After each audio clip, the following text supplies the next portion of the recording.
안녕하세요. 짭식이입니다. 최근 몇 년 동안 부캐에 대한 이슈들이 많았습니다.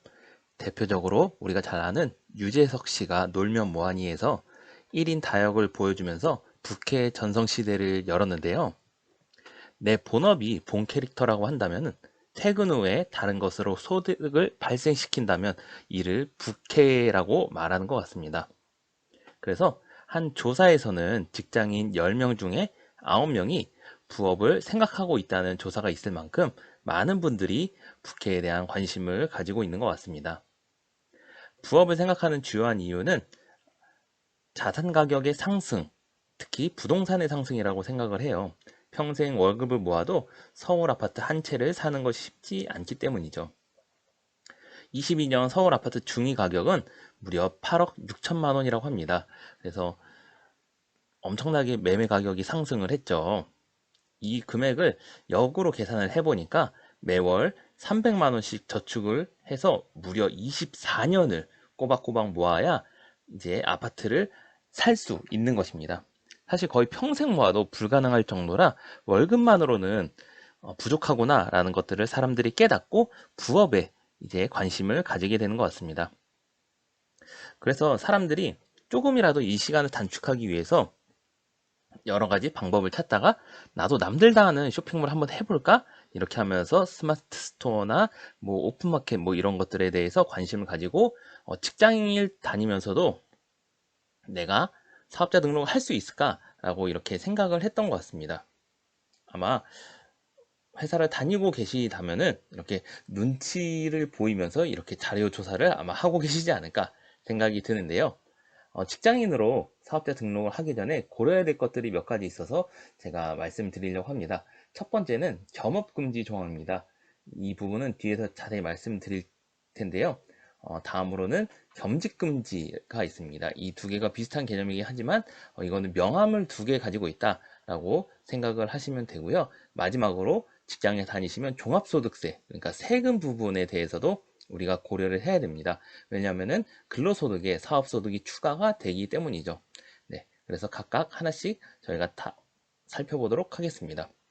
먼저 겸업금지는 정의를 살펴보면 소속 회사의 근로계약 이행에 지장을 초래하거나 내부 정보를 경쟁사에게 넘기거나 그곳에서 근로를 함으로써 소속 회사, 그러니까 내가 근로계약한 회사의 불이익을 초래하는 경우에 제한하는 것이 바로 겸업금지입니다. 네, 이렇게 보면은 뭐 어려울 수도 있는데요. 계약서에 이렇게 명시가 돼 있는 회사들이 있고 아닌 분들도 아마 있을 것입니다. 뭐 계약서에 보통 이렇게 써 있을 거예요. 뭐 업무상 습득한 지적 재산이나 업무 지식을 타 업체에 제공하거나 뭐 대여하지 않는다, 서비스를 판매하지 않는다, 뭐 이중 취업하지 않는다, 별도의 회사를 설립하지 않는다, 뭐 이런 식으로 계약서에 있다면은 겸업금지가 있는 것이고 이것이 없다면은 겸업금지 조항이 없는 것이라고 생각을 하면 됩니다. 그러면은 무조건 안 된다라고 생각을 할 수 있지만, 네, 이 부분은 우리가 근로하고 있는 시간, 그러니까 근로계약서에 계약된 시간에만 이 부분이 해당이 되는 거고요. 실은 이제 헌법 제17조를 보면은 모든 국민은 사생활의 비밀과 자유를 침해받지 아니한다라고 나와 있습니다. 그러니까 우리가 퇴근해서는 이 사항이 사실은 적용이 되지 않기 때문에 네, 그런 것들을 고려하면 좋을 것 같고요. 다음으로는 겸직금지입니다. 이중 취업이라고도 불리는데요. 네, 일정한 직위를 겸할 수 없도록 하는 것입니다. 네, 주로 공무원에게 이 부분이 해당이 되고요. 그래서 공무원은 블로그나 뭐 유튜브를 하거나 아니면은 다른 곳에서 강의를 한다면은 반드시 이렇게 겸직금지 신고를 해야지 그것이 가능합니다. 네, 그래서 이거는 명함이 두 개다라고 생각을 하시면 될 것 같습니다. 다음으로 아마 가장 걱정하실 부분이 종합소득세, 세금 부분인데요. 5월 달에 최근에 종합소득세 신고를 하셨을 거예요. 직장인이라면은 우리가 대부분 근로소득만 이렇게 잡혀 과세표준에 들어가는데요. 부업을 하게 되면은 여기에 플러스 사업소득이 과세표준에 들어갑니다. 그래서 개인 소득세율을 보면은 이렇게 세율이 나눠지는데요. 문제는 과세표준이 올라가면 세율도 올라가서 더 많은 종합소득세 세금을 납부해야 되는 것이 문제인 것 같습니다. 네, 예로 한번 들면은 기존에 4천만 원의 근로소득을 받는 연이에요. 네, 사람이 있다면은 15%의 세율을 받아서 600만 원 정도의 세금을 납부를 하게 됩니다. 뭐 여러 가지 있는데 이거 간단하게 계산해서 이렇게 하는 거고요. 여기에다가 4천만 원의 근로소득을 받는 사람이 이제 사업으로 1,000만 원의 사업소득을 냈다라고 생각을 할게요. 그러면은 과세표준은 4천 플러스 1,000이 돼서 5천만 원이 됩니다. 그래서 여기 있던 세율이 이렇게 적용이 되거든요. 24% 적용을 받아요. 그래서 계산을 해보면은 1,200만 원의 세금을 납부를 하게 됩니다. 1,000만 원을 더 벌어서 뭐 좋을 수는 있는데 세금이 600만 원이나 더 증가를 하니까 실제로 떨어지는 소득은 400만 원밖에 안 되는 것이죠. 이거는 구간마다 다르겠지만 이런 식으로 이제 사업을 하게 되면 근로소득과 사업소득이 합쳐져서 종합소득세를 납부한다. 세금이 더 많아질 수 있다라는 것을 우리가 고려를 하면 될 것 같습니다.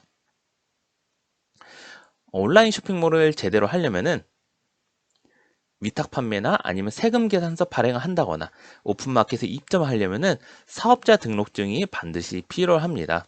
네, 이런 여러 가지를 고려하고 사업자 등록을 하셔야 되는데 또 걱정하실 부분들은 사업자를 내더라도 회사가 이를 바로 알까라는 고민을 할 수도 있을 것 같아요.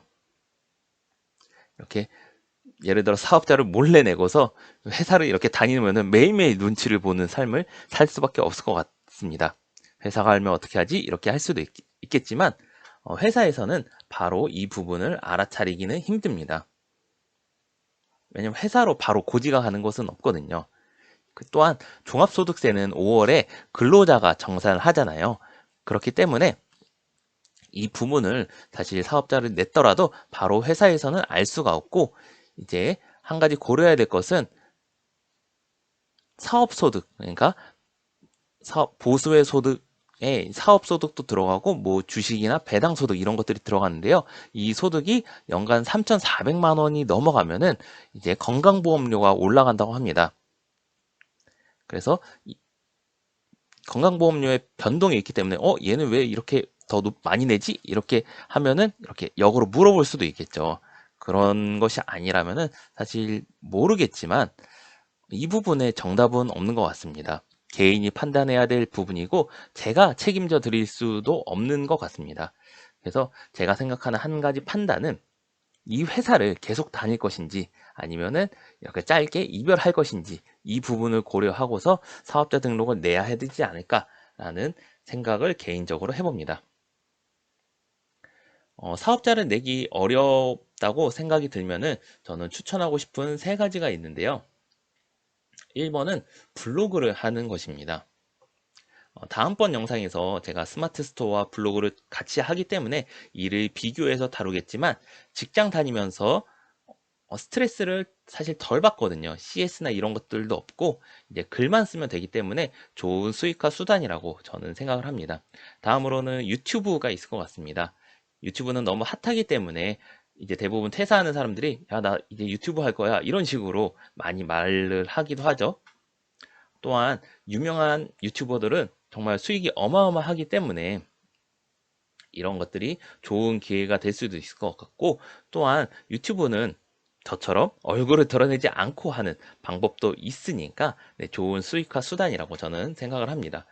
마지막으로 그래도 스마트 스토어가 하고 싶다 그런 분들은 이제 개인 판매자로 하는 방법이 있습니다. 바로 네이버 아이디만 있어도 이제 내 스마트 스토어가 개설이 되거든요. 다만 판매가 꾸준하게 있다면은 사업자 등록을 내야 된다는 것만 고려하시고 네, 판매 경험을 쌓기에는 네, 개인 판매자로도 할 수 있다 정도만 아시면 될 것 같습니다. 네, 마지막으로 직장인 사업자 등록을 정리하면은 사업자 등록을 내기 전에 경업금지나 겸직금지 조항들 그리고 종합소득세 부분을 확인하면 좋을 것 같습니다. 또한 회사가 바로 알지 못하더라도 항상 최악을 생각하고 진행하는 것이 저는 맞다고 생각을 해요. 괜히 오래 다닌 직장인데 한번 조금이라도 벌어볼까? 이 생각으로 사업자 등록을 했다가 회사랑 불편해질 필요는 없잖아요. 그런 부분을 고려하시면 될 것 같고, 마지막으로 사업자 등록이 부담이 된다면은 스마트 스토어 말고 다른 부업을 하는 것이 좋다고 생각을 해요. 뭐 블로그나 유튜브, 뭐 배달이나 여러 가지 있잖아요. 요새는 정말 N잡이라고 다양한 부업거리가 있으니까 그런 것들을 이렇게 공부하는 것이 저는 더 좋다고 생각을 합니다. 다음번에는 제가 스마트 스토어와 블로그를 같이 하다 보니까 여기에 대해서 비슷한 점, 차이점, 무엇이 좋은지 제가 한번 말씀드리도록 하겠습니다. 네, 감사합니다.